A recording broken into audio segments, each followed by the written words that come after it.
Salam Bapak Ibu Saudara yang dikasihi oleh Tuhan. Kita jumpa lagi dalam Lawatan Hati GKI Residen Sudirman episode 141.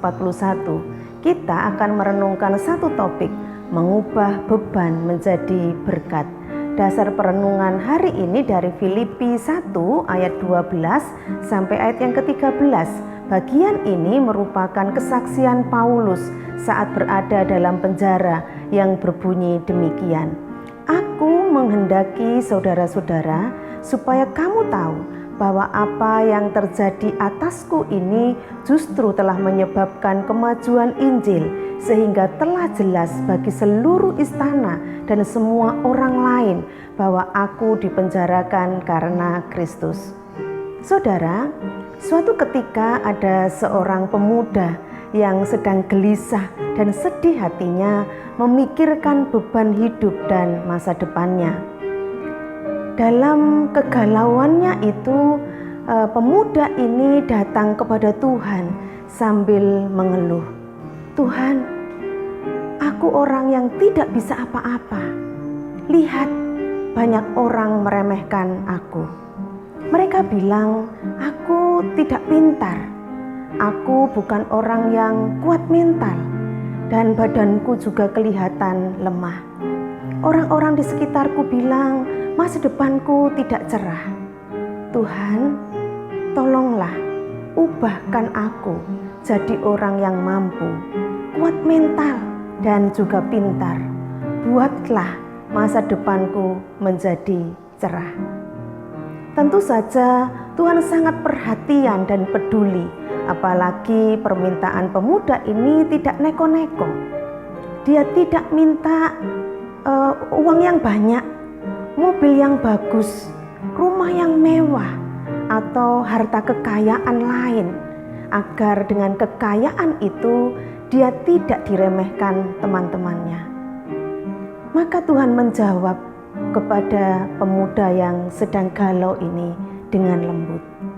Anakku, lihatlah di sana, itu ada sebuah batu besar, doronglah batu itu.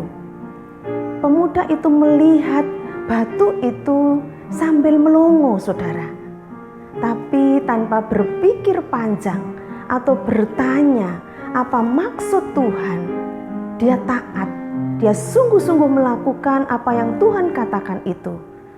Dia mendorong batu besar itu dengan sekuat tenaganya yang Tuhan tunjukkan. 1 hari, 2 hari, dan hari demi hari, seorang pemuda itu sungguh-sungguh mendorong batu besar itu. Di tengah-tengah kegalauannya, dia mendorong batu besar itu. Saudara, sampai suatu saat pemuda ini datang dan berbicara kembali kepada Tuhan. Tuhan, hari demi hari aku sudah dorong batu itu, tapi batu itu tidak berubah, tetap saja tidak bergeser, tidak ada perubahan apapun. Posisi batu itu tidak berubah. Apa maksud Tuhan? Apanya yang berubah?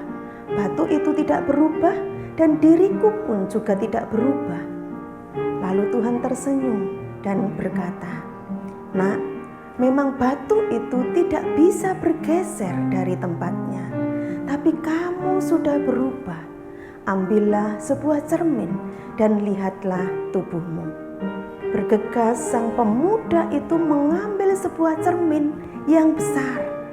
Lalu dia melihat dirinya. Pemuda itu tersenyum.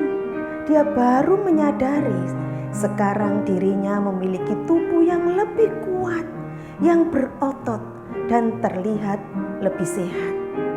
Tuhan berkata kepada pemuda ini, "Nak, kini selesaikanlah masalahmu yang lainnya. Sekarang tubuhmu jauh lebih kuat, seperti engkau tekun mendorong batu itu setiap hari. Hadapi hidupmu bersamaku, agar kau jadi kuat mental, belajar percaya kepadaku dalam menghadapi apapun. Teruslah berusaha dan jangan pernah menyerah." Saudara, cerita seorang pemuda ini memang fiktif, hanyalah ilustrasi. yang bukan fiktif tetapi nyata, yang mungkin sama dengan yang kita alami adalah masalah dalam hidup kita bisa jadi seperti batu besar yang didorong oleh seorang pemuda tadi. Ya, besar dan sulit bergeser, menjadi beban yang berat dalam perjalanan setiap hari. Persoalan silih berganti, mungkin kesehatan mulai menurun, usaha yang kita jalani tidak lancar, dan seabrek persoalan lainnya. Saudara, bukankah seringkali dalam menghadapi keadaan seperti itu, kita juga mudah mengeluh, mungkin menyalahkan orang lain, ingin cepat selesaikan masalah dengan jalan pintas, bahkan bisa jadi memaksa Tuhan segera bertindak menyelesaikan sampai tuntas, kalau bisa tanpa kita bersusah payah. Jika Tuhan melakukan semua seperti yang kita minta, seperti yang kita inginkan, maka kita tidak akan pernah bertumbuh lebih kuat mental, lebih tangguh, dan lebih percaya kepadanya. Filipi 1 ayat 12-13 menyatakan bahwa karena pemberitaan Injil, Rasul Paulus harus menghadapi konsekuensi, dia harus mendekam di dalam penjara. Karena Injil, penjara itu tidak pernah bisa terhindar dari hidupnya. Tetapi dalam keadaan seperti itu, Rasul Paulus berkata, apa yang terjadi atasku ini justru telah menyebabkan kemajuan Injil.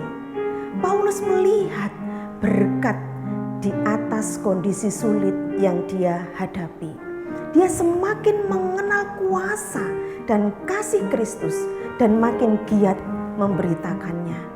Dari teladan itulah mental, iman, dan cinta kasih jemaat juga makin tangguh, makin terpancar, sehingga berita Injil itu semakin tersebar. Saudara, mari bersama-sama menghadapi kehidupan dengan segala beban persoalannya itu dengan meyakini Dia yang penuh kasih itu sedang berkarya dalam kehidupan kita. Di sanalah kita belajar semakin kuat mental, kuat iman, makin cinta Tuhan, serta semakin terampil menyelesaikan setiap persoalan yang hadir dalam kehidupan kita. Itulah berkat di balik beban hidup yang kita jalani bersama dengan Kristus. Tuhan Yesus memberkati kita bersama.